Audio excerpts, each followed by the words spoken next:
उधर मुरैना में देवी घड़ियाल संरक्षण केंद्र ने 30 घड़ियालों को चंबल नदी में छोड़ दिया। इनमें 9 घड़ियाल नर हैं और 21 मादा हैं। मई 2020 में इन घड़ियालों के अंडों को यहां लाया गया था।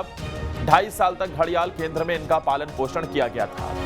डीएफओ स्वरूप दीक्षित के मुताबिक कुल 200 घड़ियाल छोड़े जाने हैं। 1 महीने के भीतर चंबल नदी के अनेक घाटों पर कुल 130 घड़ियाल को छोड़ा जाएगा।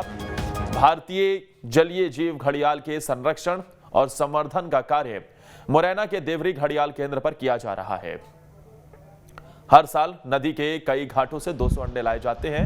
हैचिंग के बाद नन्हे शावक घड़ियाल का संरक्षण 3 वर्ष तक केंद्र पर किया जाता है। घड़ियाल की लंबाई 1.2 मीटर होने पर इन्हें नदी में छोड़ दिया जाता है।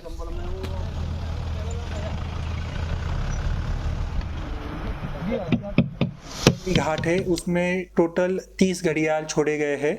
उसमें से 21 मादा थी और 9 नर थे। और ये सारे घड़ियाल 2020 बैच के थे। 2020 से इन्हें देवरी इको सेंटर पे पाला जा रहा था और आज इनका विमोचन डांग बसैया घाट पे किया गया है। हम लगातार प्रयास कर रहे हैं कि ये जो घड़ियालों की संख्या बढ़ी है चंबल में, इसको हम और बढ़ाएं और इसका संरक्षण और संवर्धन जारी रखें। वहीं जम्मू कश्मीर नेशनल कॉन्फ्रेंस नेता फारूक अब्दुल्ला गुरुवार को कांग्रेस प्रवक्ता के पारिवारिक कार्यक्रम में शामिल होने के लिए रायपुर पहुंचे थे। इस दौरान उन्होंने मीडिया से बातचीत करते हुए कई सवालों को जवाब दिया। कश्मीरी पंडितों को लेकर फारूक ने कहा कि कश्मीरी पंडित कभी आएगा नहीं जब तक वहां की स्थिति सही नहीं हो जाती। हमारे पड़ोसियों को भी डर है। तब के गवर्नर ने 2 महीने में वापस लाने की बात कही थी। आज इस बात को 32 वर्ष गुजर गए। वो एक मुसीबत से गुजर रहे हैं। हम भी यही चाहते हैं कि वो जल्द घर वापसी करें। तो वहीं राहुल गांधी की भारत जोड़ो यात्रा को लेकर पूछे गए सवाल पर कहा कि वो कांग्रेस जाने, फारूक अब्दुल्ला इस पर कुछ नहीं बोल सकता। विरोध भी होता है, प्यार भी होता है, ये दुनिया का हिसाब है।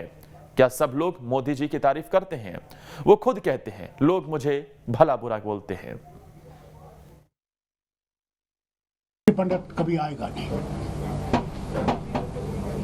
क्योंकि जब तक वहां की स्थिति ठीक नहीं होगी और हमारा पड़ोसी जो है ये जंग बंद नहीं करेगा, उसको डर है।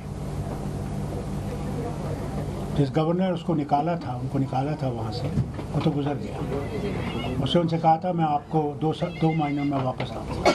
आज 32 साल हो गए अपने घर में वो एक। लेकिन राजा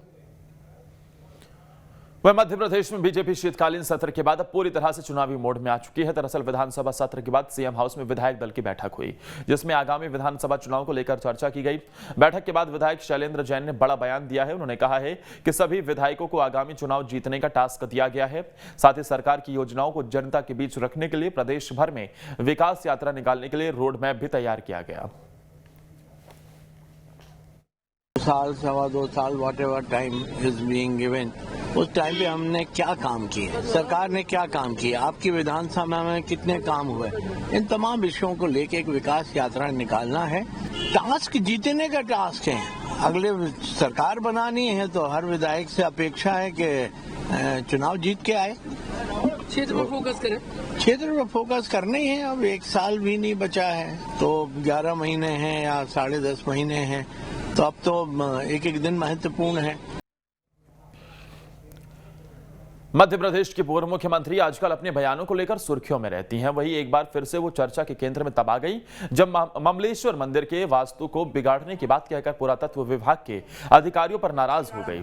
दरअसल उमा भारती ओमकारेश्वर के ममलेश्वर मंदिर में पहुंची, जहां नंदी की स्थिति को लेकर उन्होंने नाराजगी जता दी। उन्होंने कहा कि हम मंदिर की वास्तु और परंपराओं से खिलवाड़ नहीं होने देंगे। आप तो आदेश मानने वाले कर्मचारियों को माने, नियमों को माने, तो नियम के अनुसार जो। मध्य प्रदेश में महिलाओं के खिलाफ बढ़ते अपराध को लेकर कांग्रेस की महिला कार्यकर्ताओं ने गुरुवार को जोरदार प्रदर्शन किया। महिला कांग्रेस कार्यकर्ताओं ने गृह मंत्री नरोत्तम मिश्रा के खिलाफ नारेबाजी करते हुए कहा कि प्रदेश में कानून का राज होने का दावा करने वाले गृह मंत्री अपराध पर शिकंजा क्यों नहीं कस पा रहे हैं। महिला कांग्रेस कार्यकर्ताओं ने कहा कि वो अब इसके खिलाफ पूरे प्रदेश में प्रदर्शन करेंगे। मध्य प्रदेश में पिछले 18 सालों से स्थिति बन रही है। आज हम आंकड़े उठा के देखें कि मध्य प्रदेश अगर बलात्कार में दुष्कर्म की घटना में नंबर 1 है तो वो क्यों है? 18 साल से मामा क्या कर रहा है? अगर हम आज बच्चियों की बात करते हैं, ये पिछले 6 महीने की रिपोर्ट है कि 18 से 21 साल की बच्चियां, रोज 21 बच्चियां गायब हो रही हैं। वो बच्चियां जा कहाँ रही है? एक तरफ मामा बोलता है कि मैं भांजियों की रक्षा करूंगा, बहू बेटियां मेरे घर परिवार के सदस्य, लेकिन अगर मध्य प्रदेश में देखा जाए तो सबसे ज्यादा अगर कोई परेशान है तो मध्य प्रदेश में शिवराज सिंह जी के चौहान में महिलाएं सबसे ज्यादा परेशान है।